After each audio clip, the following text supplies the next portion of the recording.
future horizons, DevTestOps and GPT-4o, shaping the next generation of agile testing.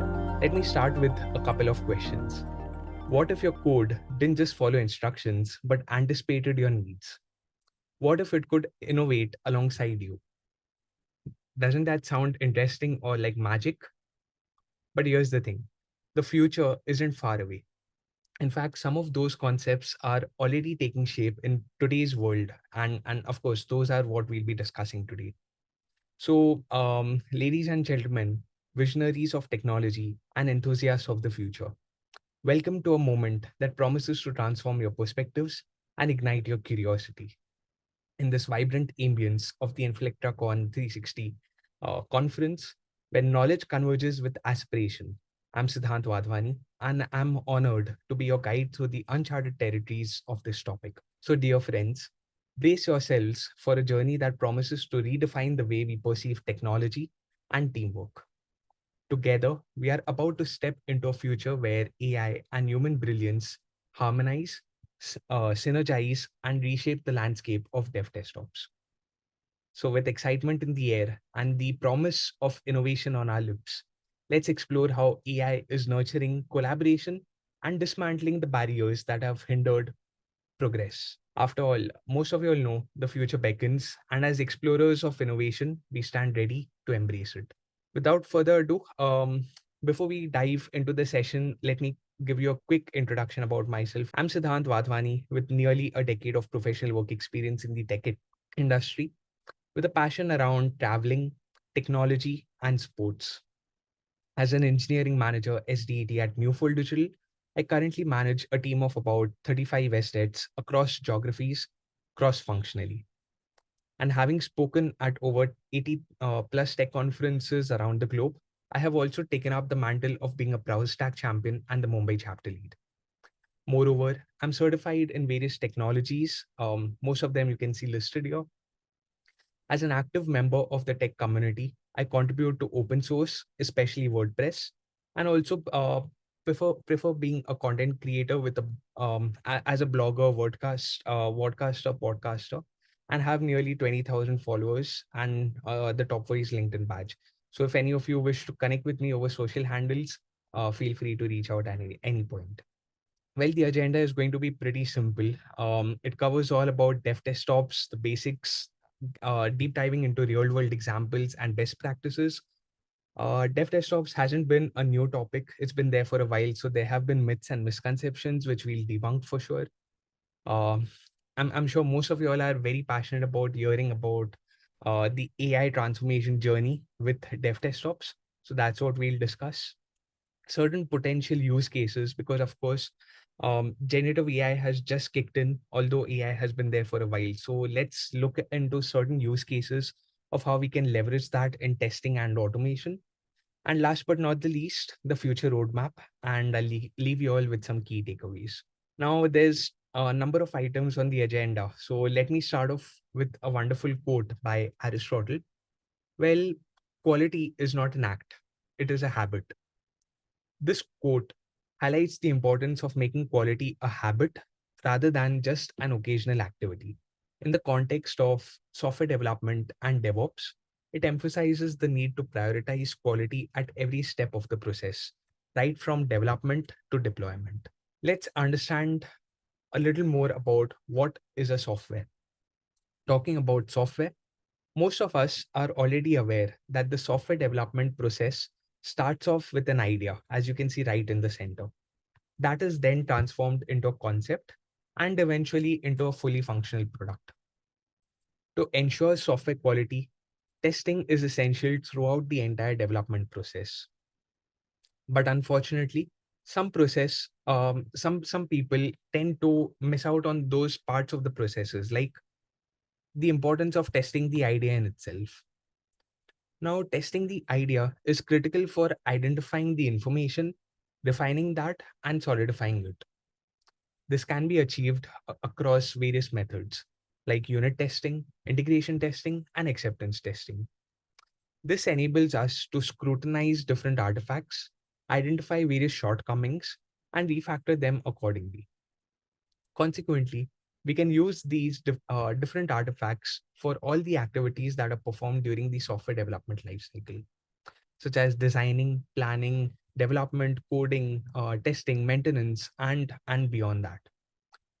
Furthermore, it is also crucial to have a clear understanding of the software requirements and involve users right at the start of the process. That's where you must have heard of terms like shift left testing and shift right testing. And if we talk about automation engineers as well, there comes a phase when there is in sprint automation. So that's what we'll be debugging and deep diving into throughout the entire session. In addition to this, having a robust quality assurance process in place, including code reviews, testing plans, and incident management or root cause analysis, helps to ensure that we are delivering the high quality software at faster paces. Ultimately, quality software is the desired outcome. So let's learn a little about the importance of testing in DevOps. And of course, DevTestOps, that's how the word comes when it's development, testing, and operations, where testing is the most critical component of the DevOps workflow. So if you ask me, where in the entire DevOps cycle do we test?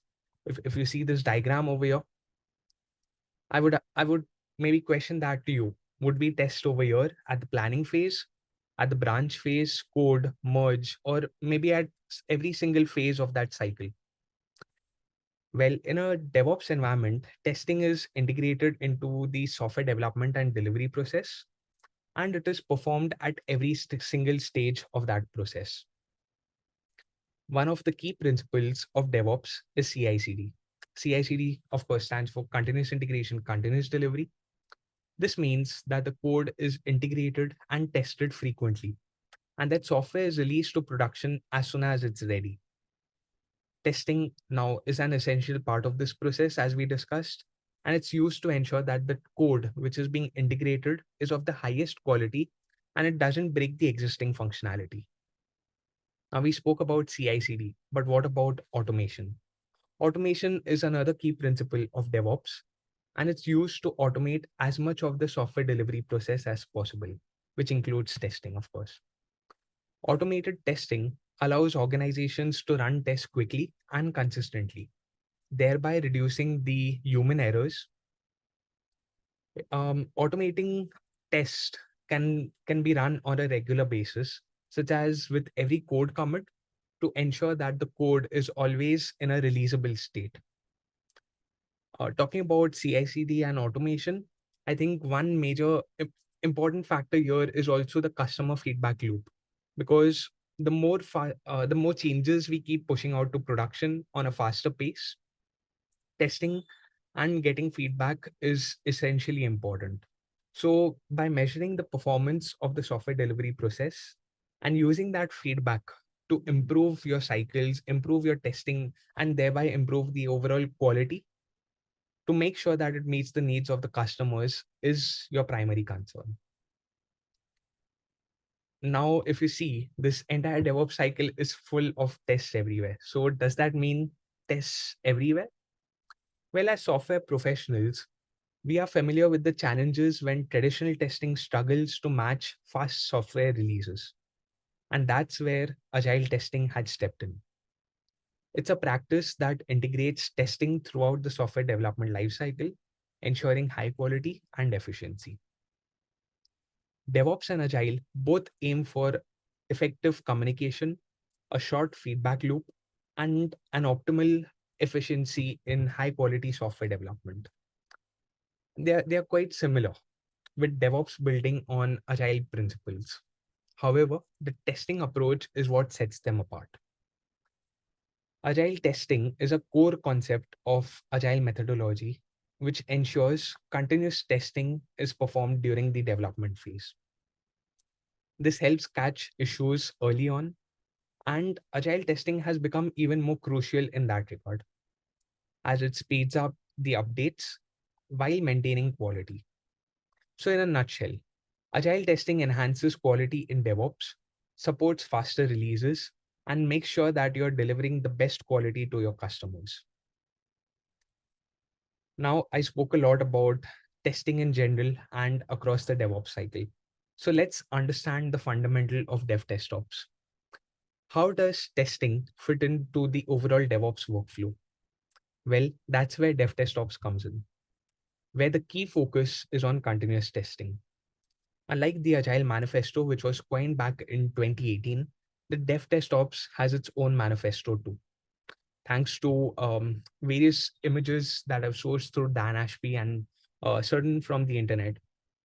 As per the DevTestOps Manifesto 2018, the goal of DevTestOps is not to silo test from dev and ops, but rather it is to raise the visibility of testers and testing in general as integral parts of the DevOps quality culture.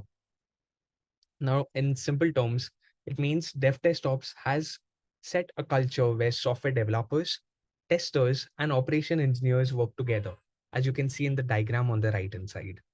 This adds value to the product, enhances the quality, and helps in faster delivery. Moreover, DevTestOps ensures continuous feedback about your application's issues from testers to developers throughout the stages of product development.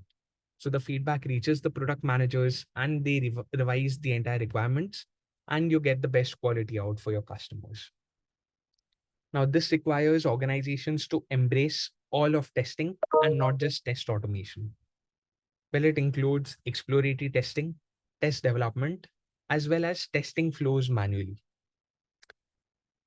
Testing things that matter strictly to the product and the customer should be your company's top priority, which is why DevTestOps is playing a crucial role in today's organizations. Today, more companies are adopting the idea of shift left testing, which in theory means moving testing up earlier in the SDLC process. Of course, there's shift right as well when you're pushing out changes to production and you monitor the logs, you try to improve the processes thereon. So testers in this case, even though it's the AI era, testers' involvement right from the outset at requirement gathering phase eliminates the issues that crop up when testing is executed too late. The end goal, of course, is to provide continuous feedback to the developers so that they can improve the state of their code and improve the overall quality in general. This can help highlight any problems earlier in the process as well as reduce the risk that will come later. With that, I remember a motto: quality is everyone's responsibility. So now, learning about DevTestOps, let's understand how does it work. Well, DevTestOps now emphasizes more on continuous testing to avoid generating faulty software quickly.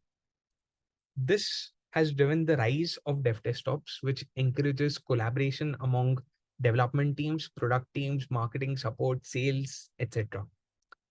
to optimize a successful continuous delivery pipeline, reduce the expenses, the time, and the risk by enabling gradual updates to live applications. I'm sure most of you in today's world are already on that path, but that's what we are learning today as to how we can improve from there on. So as automation enhances the pipelines, incorporate more quality checks through test first approaches or frequent automated script runs for new features. So that's where you introduce the concept of quality gates. Now, I will explain all this through an architecture diagram. Of course, not too complex, but we'll look at that shortly. But let me touch upon a point. With increased release frequencies, store and reuse your automated test scripts to assure stakeholders of thorough testing via your test automation frameworks. Of course, you can do this through various ways like exploratory testing, manual testing, which is more of testing flows manually, ad hoc testing, or automated testing. Talking about the manifesto, which we talked about earlier, the 5 principal guidelines that are stated in the DevTestOps manifesto are: manifesto number 1, continuous testing over testing at the end. Like I mentioned earlier, it is important that we maintain testing throughout the life cycle, throughout the DevOps cycle, rather than just focusing at the testing phase or towards the end once code has already reached your customers. and we start seeing issues. So it's straightforward, it's simple, it's self-explanatory. I won't deep dive into that. Manifesto number 2 is embracing all testing activities over only automated functional testing. Again, this is very simple to understand. Let's not focus just on testing flows manually or automated testing through a focus on functional areas. We need to perform all testing activities, whether it's functional, non-functional, or likewise. Manifesto number 3, testing what gives value over testing everything. Now, we don't have all the time in the world to spend and have quality checks in place to release products to customers, right? So make sure that what you're testing gives the best value to the business, the best value to your customers. And that's how you identify the high revenue flows, the critical flows that are impacting your business. Manifesto number 4, testing across the team over testing in siloed testing departments. Now, as a test team, which may involve QAs, SDETs, or likewise, it is important that you don't restrict your testing activities just within your testing department. If you can spread that knowledge, if you can share some ideas, or if you can gather information by sharing the practices that you're following with your product team, with your development team, or similar, I think testing that across teams will improve the overall processes thereon, and you'll see those results by the quality that goes out. Last but not the least, manifesto number 5, which is product coverage over code coverage. Again, this is very simple. Let's not focus on code. Let's focus more on the product. So with that, let's come to that high level architecture diagram, which I was talking about. Again, most of you all must be following this in some way or the other. But when we have code which goes out to production, it kind of starts through this phase of code development, moves on to continuous integration, to continuous delivery, continuous testing, and finally deployment to customers. So you'll have number of developers who write the code, they push it to their local branches, have their unit test, push it to development master, and so on and so forth. The process continues. Well, code development, it is basically programming and coding which circles around people, processes, and tools. People in this case, you see developers, but it could be product owners, planners, designers, architects, testers also, DevOps engineers, and leads. If we talk about processes, Agile, SDLC, RAD, etc. Tools, well, most of you all are familiar with Atlassian products. So you have Jira, Jenkins, Trello, you have Azure DevOps, designer tools, IDEs, etc. Talking about continuous integration, that's where CI comes in.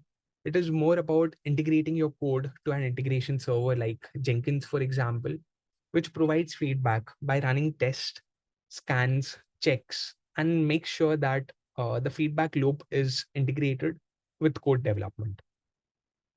Developers who are practicing continuous integration, they merge their changes back to the development or master branch as often as possible.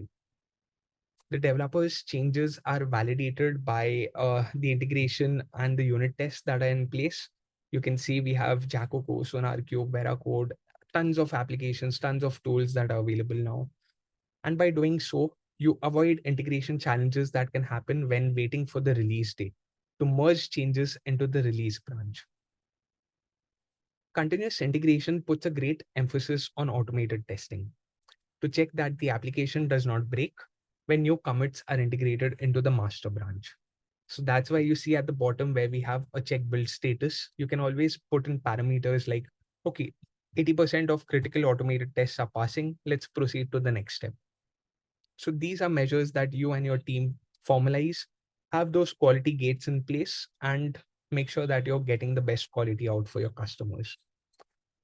Moving on to the final phase, which is, and you can see a conjunction of continuous delivery, testing, and deployment.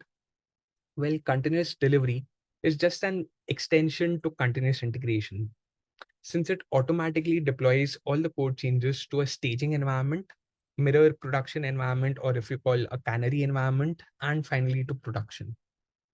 This means that on top of automated testing, you have an automated release process and you can deploy your application at any point just by a click of a button. If you truly want to get the benefits out of continuous delivery, you must deploy changes to production as early as possible to make sure that you are releasing small batches that are easy to troubleshoot in case of a problem. These could be dark launches. You must have heard of blue-green deployments or likewise. And focusing more on continuous deployment, it goes one step further than continuous delivery. With this practice, every change that passes all stages on your production pipeline is released to the customers. Now, there's no human intervention, and only a failed test will prevent a new change to be deployed to production. Continuous deployment is an excellent way to accelerate the feedback loop with your customers and take the pressure off your team. As there isn't a release day anymore, developers can focus now more on building software and they see their work go live in minutes as soon as they have finished working on it. So understanding this entire process of CI/CD, let's see where does it fit in the DevTestOps world. A DevTestOps model, as we know, is critical to agile companies as it ensures that the focus of the whole team is on quality and all developments undertaken need to be seamless and reliable. So let's look at these 7 steps to understand the role of CI/CD in DevOps. Automate the test cycle by getting all possible critical tests automated. Work with the development team to set up those automated unit tests as quality gates, as criteria to promote builds from development to test environments, and of course onto production. Set up automated build and deploy processes. Define and automate the handoffs between development and test teams. Create test environment profiles in preparation for the automated environment provisioning. Leverage cloud or virtual clusters to set up testing environments on demand. Last but not the least, integrate the automated testing capability with the development team's continuous integration capability to establish continuous testing. Now, when we talk about CI/CD, which was the main fundamental behind DevTestOps, don't forget we also have automation and last but not the least, the continuous feedback loop. But when we talk about automation, do remember this quote by someone anonymous. Automation may be a good thing, but don't forget that it began with Frankenstein. I hope you all have seen that movie. But I have a takeaway from this. Automation is not a tool. It's a mindset change from who will do it to how will it get done. Also, just because you can automate doesn't imply that you should be automating it. In fact, automating the wrong things can trigger a ripple effect of damage. Here are certain strategies that we can adopt for DevOps to perform a full cycle DevTestOps. Automation being the most integral part of DevOps as the heart that streamlines the software delivery process by automated testing, deployment, infrastructure management, continuous monitoring, and so on. One of the key features we already talked about is CI/CD, where you already have tons of tools listed out there. You have infrastructure as a code. You have Ansible, Chef, Puppet, Terraform. If we talk about containerization, it is another automation strategy that is commonly used in DevOps. Containerization allows organizations to package and deploy software as containers.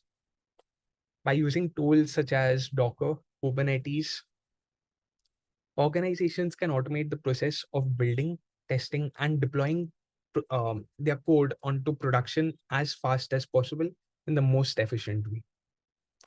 In addition to these automation strategies, organizations can also focus more on shift-right testing, which involves the process of monitoring and analyzing the performance of their software and infrastructure. For this, as you see at the bottom, you can make use of monitoring tools or logging tools. Now we have Prometheus and Grafana. We also have logging tools like the ELK stack, Elasticsearch, Logstash, Kibana, as well as Splunk that help you collect and analyze the log data. And as I said earlier, quality is everyone's responsibility. But given that testing is the main focus, of course, we know the test pyramid. It is a metaphor that tells us to group software tests into buckets of different granularity, as conveyed by Mike Cohen and Martin Fowler. I think it is very important for us to go back to those basics and remember that we need as many unit tests as possible. Of course, have them automated so it eases out the efforts, and then move gradually towards the top of the pyramid. Given that, we also need to set up a test center of excellence, whether you call it a test center of excellence or a quality central group. It is a strategic framework that mostly circles around processes, tools, KPIs, and innovation. So talk to your managers, talk to your leads, propose these ideas, as it plays a key role for any organization to shift its focus to quality first approach.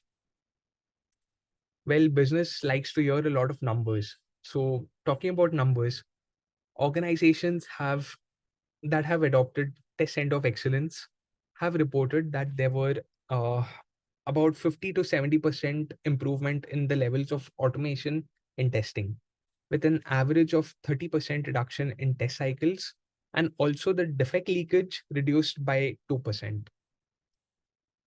Now, if we talk about the different steps involved in setting up a quality center or a test center of excellence, it is basically the asset strategy. So as you see, analyze, standardize, synergize, expand, and track. That's your asset. If we talk about analyze, it's analyzing the business vision and priorities, the needs and the challenges.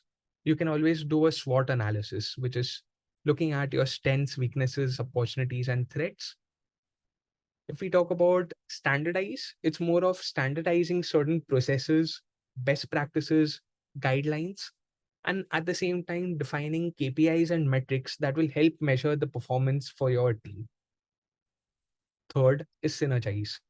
Synergizing with your teams to align with the business goals with a focus on quality. Fourth, expand. Now, as we spoke about earlier, testing shouldn't be in those siloed departments. So spread that knowledge, sharing your learnings across other business units to improvise those strategies and then expand from there accordingly. Last but not the least, track, where you create certain dashboards to track certain metrics like ROI. You can possibly use CMMI, Kokomo, and there are several models. But of course, there are a number of ways listed out here that you can track and measure to see the outcome, see the benefits, and improve your overall circle there. Talking about the best practices of DevXOps. Now, X because any word can fit in over there, whether it's testing, security, or automation.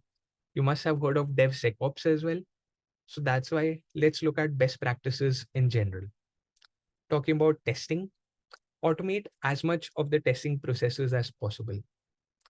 Write test cases that cover all aspects of the software. Incorporate testing early in the software development process. Straight and simple. When we talk about security, write secure code.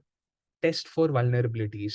You have plugins, you have tools that are integrated within your IDEs at local environments. You can make sure that you are delivering secure code onto production. Manage your infrastructure securely. Respond quickly to security incidents. And when we talk about automation, automate as much of the software delivery process.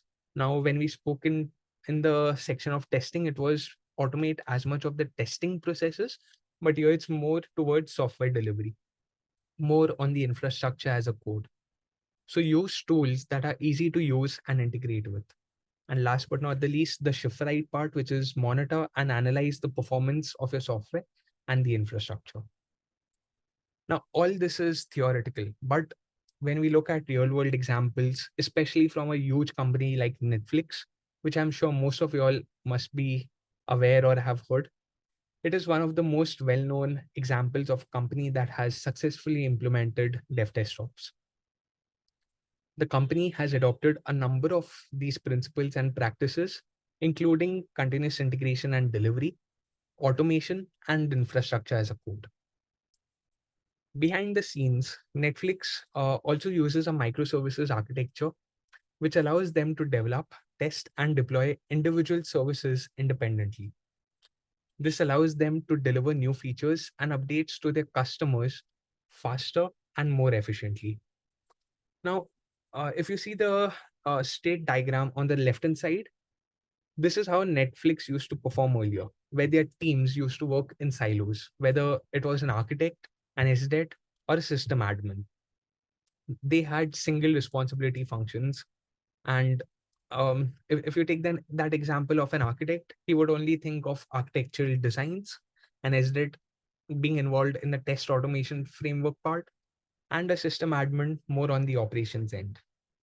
But that's where the transition occurred when Netflix picked up DevTestOps, learned about the entire methodology, and shifted to an operate what you build model, where a developer was given the set of tools, and a forum was created where it no longer had these siloed departments.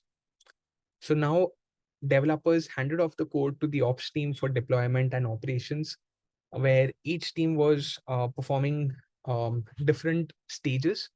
But with this newer, better model, everyone was now responsible with amazing productivity tools and more responsible for the entire software development lifecycle.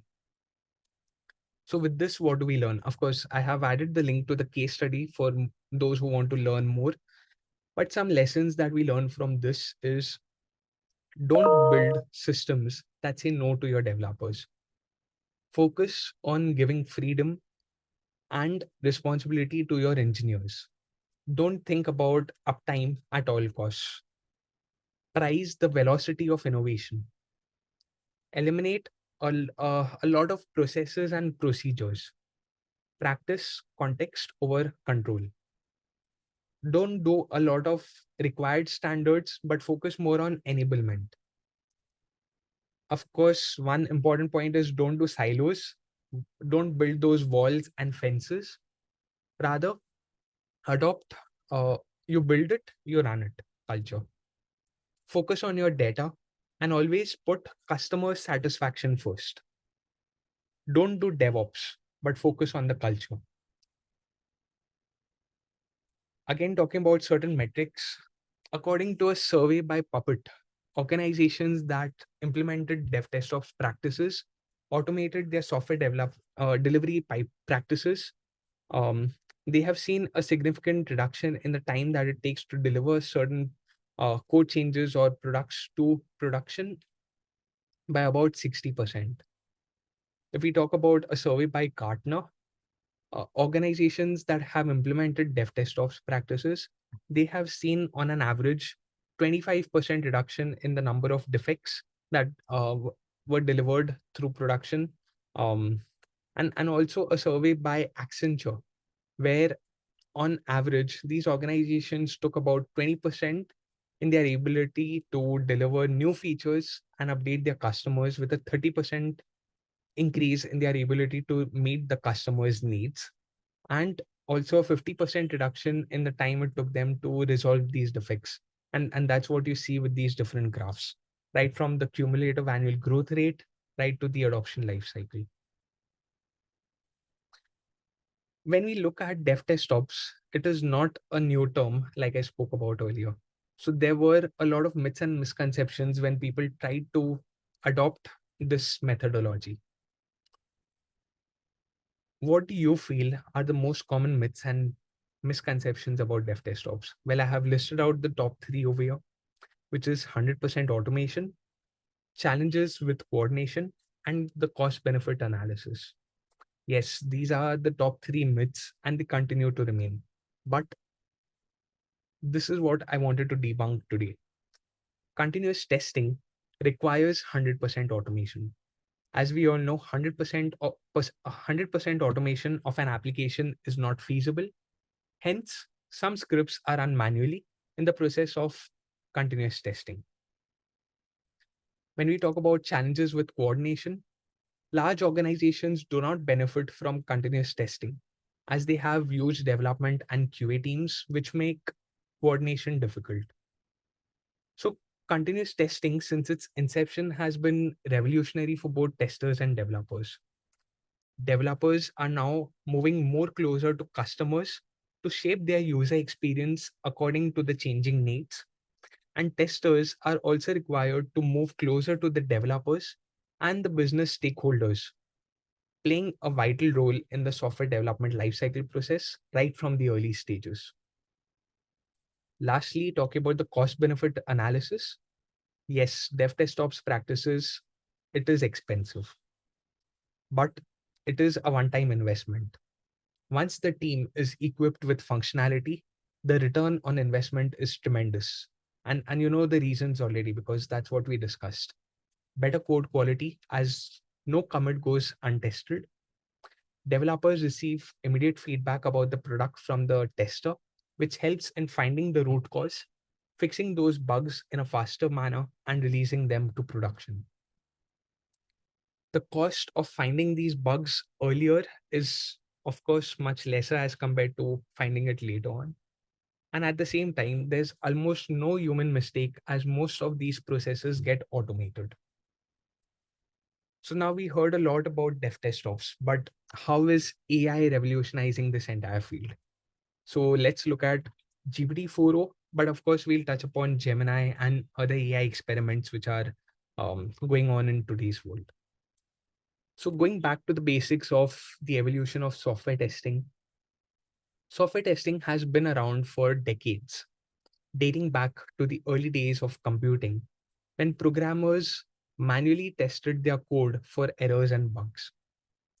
As software became more complex and the demand for high quality applications grew, the need for more rigorous and systematic testing methods became apparent.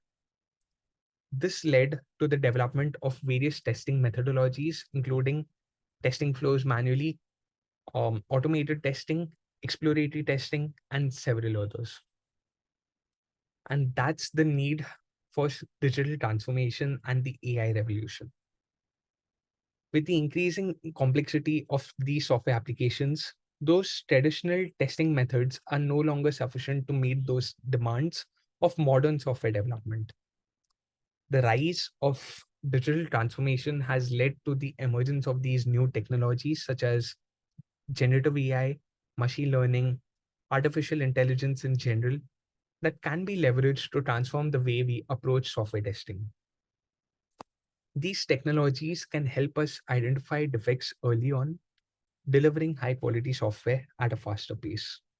And of course, touching upon the earlier AI experiments like ChatGPT Bard, we also have GPT-4o, we have O1, Gemini, and several other models that help across continuous testing, which is right from shift left to shift right across the entire software development pipeline, which is right from your new code to your infrastructure management to changes being pushed out to production.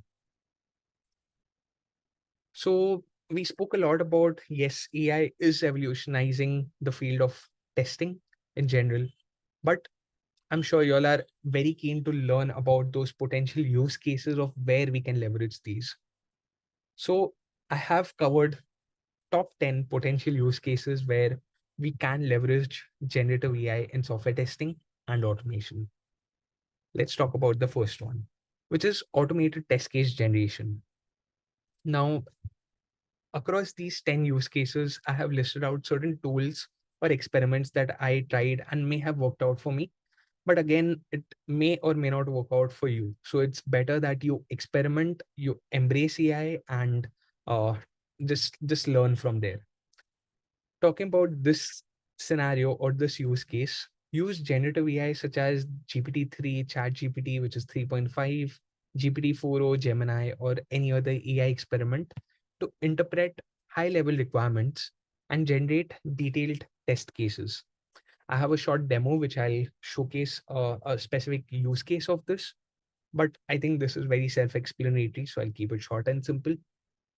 Yes, there are benefits, and at the same time, there are challenges because every single thing in this world has its own pros and cons.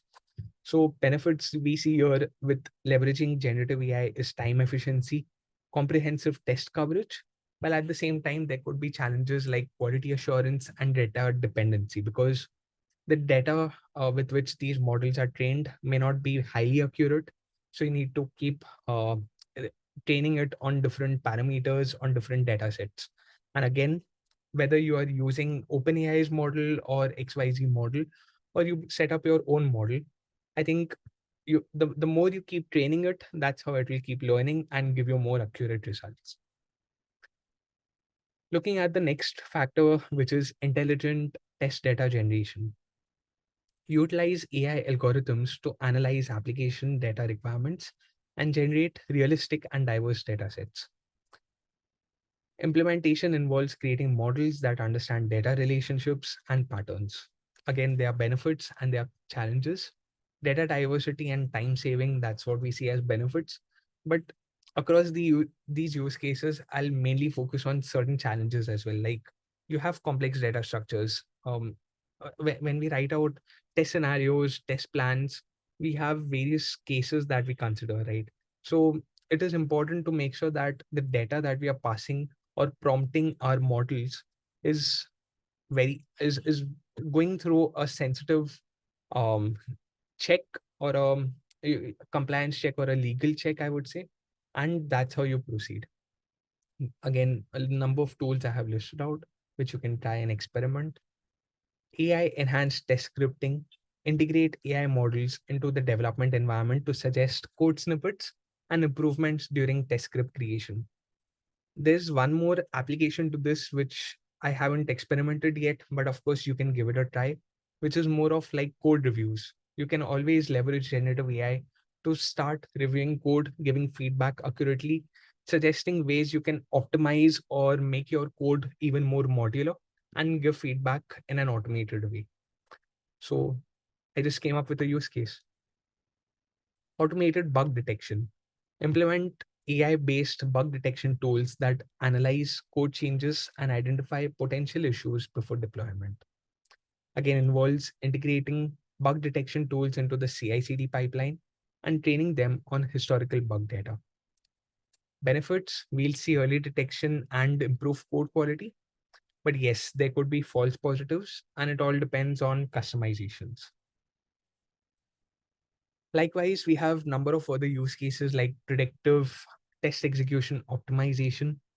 You have AI-driven performance testing, automated test result analysis, AI in continuous integration, automated document generation, which most of the folks hate, I'm sure, but you can leverage AI in that regard as well. And last but not the least, real-time collaboration and communication. Now, I have just gone past these slides because I wanted to spend a little more time for a quick live demo, which I have right now to showcase. And given that my topic was mainly focused on GPT-4o, I will like to present that quickly.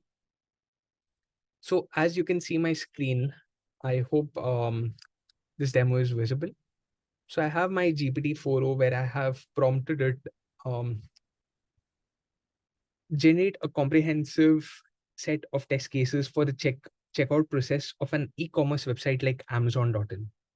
The test cases should include both positive and negative scenarios, such as adding items to the cart, applying discount codes, processing payments, validating shipping options, and so on and so forth. Like cover positive, cover negative scenarios, edge cases, or anything that I might have missed thinking of while creating this prompt. So I'm asking generative AI to be smarter than me, think of scenarios that I might have missed out, and come up with a tabular format structure of test cases highlighting priority items in terms of what should be considered um, priority to test first, what should be automated based on the criticality of that test case, and which scenarios apply to new customers versus existing customers. And of course, various payment options like you'll see credit card, PayPal, UPI, and so on. So you see number of cases that get listed out. And of course, if you're getting a ready set based on this data, it's reducing that much time for you to think over and above this, right? All you need to do is look at the data that it has generated for you, see how accurate it is, revise it, and create the final output or the revised version that will help your needs. So this is one example. Another way is for a mobile app testing. Write an automated test script using Appium to verify the UI elements of a mobile banking application like iMobile app. The test should validate user login, view of the account summary page, and transfer funds between accounts. The script should handle both Android and iOS platforms and should include test data for valid and invalid credentials. Make sure all possible permutation combinations are considered, and the script is modular, robust, and optimized with the latest libraries. Now, for most of you who don't know, GPT-4o, it is free with the latest version. In the free version, of course, you have up to, I think, 20 prompts that you can do on a free basis. Otherwise, you go with the monthly $20 payment options to get better, accurate results. But I think the free version suffices. At least that's what I've been using so far. You can always experiment with the others. But as you see over here, it has understood my prompt and it has created that directory structure of how I want to test these different scenarios, like the login page, the account summary page, and the transfer of funds. And as you can see, it has created those capabilities because I asked it to test across Android and iOS. It comes up with the base test class. I didn't mention that I'm using Java or Python or Go language, but by default, it has taken Java. Of course, you can put that in the prompt and it can come up based on those results. It considers the Appium driver factory, whatever latest libraries are currently in place. It has modular code. So you have the login page, account summary page, your transfer page, and then you have tests for each of them. So you have the login test class, the transfer funds test, as well as the test ng configurations. So you see how smart it is. And it also tells you behind the scenes, like to conclude what all it has performed in terms of modularity, cross-platform compatibility, robustness, and maintainability. Taking two more examples quickly, which is around performance testing. I've given it a prompt like outline a load testing strategy for API endpoints of a social media application like LinkedIn that handles posting content, liking posts, and adding comments. Generate the necessary JMeter or Gatling test scripts, simulate 10,000 concurrent users, and define the success criteria based on response time and the throughput under heavy load. Can the same script be used to test for GeoCinema video streaming app? Just assuming I have to shift to another project for another client, and this is a video streaming app. Will that same script work? So I check that with generative AI and probably it comes up with that response. If not, suggest tweaks to simulate the load and measure the performance. So now, as a newbie into this world of performance testing, having focused more on functional areas or non-functional areas, um, generative AI is helping those individuals, those test professionals to understand these requirements and come up with all possible cases. Now, we didn't ask it for deep diving into each of these scenarios and coming up based on real life usage patterns. But if you see this, it's pretty smart. Create test scenarios based on real life usage patterns where creating a post, it roughly knows that about 20% of users will create a new post, 50% will like a post, and 30% of users will add a comment to a post. Based on that, it is trying to simulate that real world experience and create a JMeter test plan for the same. Of course, I wrote JMeter and Gatling. It is not very smart enough to know that, okay, I just want one. So it gives me a little additional information like, okay, this is JMeter, the test plan for JMeter, this is Gatling, and so on. And if you go ahead, the next question, which focused on whether the same script can be used for a GeoCinema video streaming app. No, but this application is more focused on different areas. Like, of course, it has to check the buffer rate and various other bit rate switching and stuff like that, those metrics and those parameters. So it gives you that comparison as well, that if you see, The same test scripts for a social media app like LinkedIn won't work for a streaming app like GeoCinema, as their usage patterns and metrics differ significantly. While social media focuses more on requests per second, throughput, response time, success rate, the streaming tests focus more on bitrate, buffering, playback smoothness, and likewise. So now you learn a lot while you are querying, and of course, where you're lacking that bit of information. Another final example is test data generation, which we spoke about. So generate test data for a user registration form on a SaaS application that accepts name, email, password, and phone number. Include edge case data such as extremely long names, invalid email formats, weak passwords, international phone numbers, while also considering SQL injection, XSS attack strings for security testing. And as luck would have it, it has those answers ready for you. So you can see various combinations. Your test data is absolutely ready in a tabular format with different combinations of your passwords, your email, phone number, name, and it also has comments highlighting each of those criterias. Now, these are straightforward, simple use cases. I could definitely show more complex use cases, but 1 hour time is not sufficient. So a take back from your today's session is experiment with these prompts, start off your journey with AI in this field of software testing, and let's grow from there. Coming back to our presentation where we spoke about how we can leverage generative AI in this area now, let's look at certain best practices. Integrating GPT-4o, Gemini, and AI into the testing processes can bring significant benefits, but it's also important to approach it in the right way to maximize those benefits.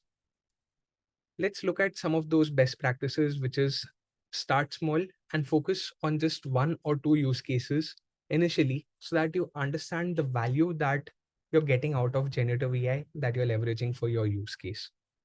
Now, of course, a lot of organizations should definitely start small and try this to understand that value. Focus on those areas that have the potential for the highest impact, such as automating repetitive tasks or identifying patterns in large data sets. Second, ensure that the data used for training and testing these AI models is of the highest quality and representative of the real world scenarios. In short and simple terms, the quality of data used to train and test AI models is critical to the success of these AI experiments. Organizations must ensure that the data they are using is of the highest quality and that the model is trained with the latest data sets to get the most accurate results in terms of delivering the best quality. Third, use a test automation framework to incorporate GPT-4o, Gemini, and AI into your testing processes. This helps ensure that GPT-4o, Gemini, and AI experiments are used consistently across the testing processes, and that reduces the risk of errors and establishes a comprehensive testing strategy, which includes test designs, test execution, and test reporting. Fourth, develop a strong feedback loop to continuously improve the AI models and testing processes. A strong testing feedback process is required, which ensures that these AI experiments are delivering the expected results and that the entire testing process is optimized. Last but not the least, monitor the performance and effectiveness of GPT-4o, Gemini, and AI regularly to ensure that it is delivering the expected results. It's important that we establish certain metrics or KPIs to measure that these AI experiments are performing accurately, and wherever needed, we can make those adjustments or tweaks to improve that process. I would like to add another point over here. Ensure ethical use. The use of GPT-4o, Gemini, and AI in general raises ethical considerations such as ensuring that the technology is not biased and does not perpetuate discrimination. It's important to establish ethical guidelines. You can work with your legal and compliance teams to ensure that technology is used in a responsible and ethical manner. By Following all these 5 to 6 best practices, organizations can successfully integrate generative AI in their testing processes and achieve significant benefits in terms of efficiency, accuracy, and quality. Now you have tons of AI experiments out there in the market. Most of the industry-wide AI tools is what I have covered on the screen. I won't deep dive into that. I leave it for you all to try them out. But let's take a step into the future roadmap, which is to understand what's next. You Hey, have Siddhant, I'm sorry to interrupt. I just want to let you know we got about 1 minute left on the time. Sure. So Perfect. thank you. Yeah, just on my final slide. Yeah, thanks a lot, Rick. So yeah, we have serverless computing, which is more of enabling teams to eliminate the risk and problems related to pipeline management. You have low code, no code. You have quantum AI computing by Google, which is, of course, the future. You have GitOps, which is covered in a nutshell, observability, chaos engineering, and tons of experiments which are coming up. Quickly closing up, I leave you all with a takeaway by Steve Jobs.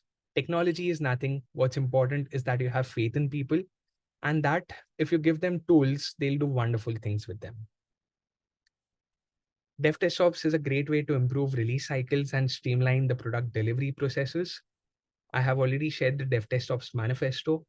It's important for you to embrace your changes and drive innovation through a successful DevTestOps strategy, and make sure that you're leveraging AI and embracing it for continuous advancements and trends that you can definitely keep an eye on. You have different AI tools, tons of areas that you can leverage, but make sure that you are not that test professional whose job will be taken away. So don't sit on that edge of the branch, but shift closely towards the branch in itself, so you are safer from falling. With that, I'd like to end my session today. Thank you so much for this time. Well, that ends this webinar today, everybody. Hope you have a great rest of the day. Thanks very much for joining us. Thank you, everybody. Bye.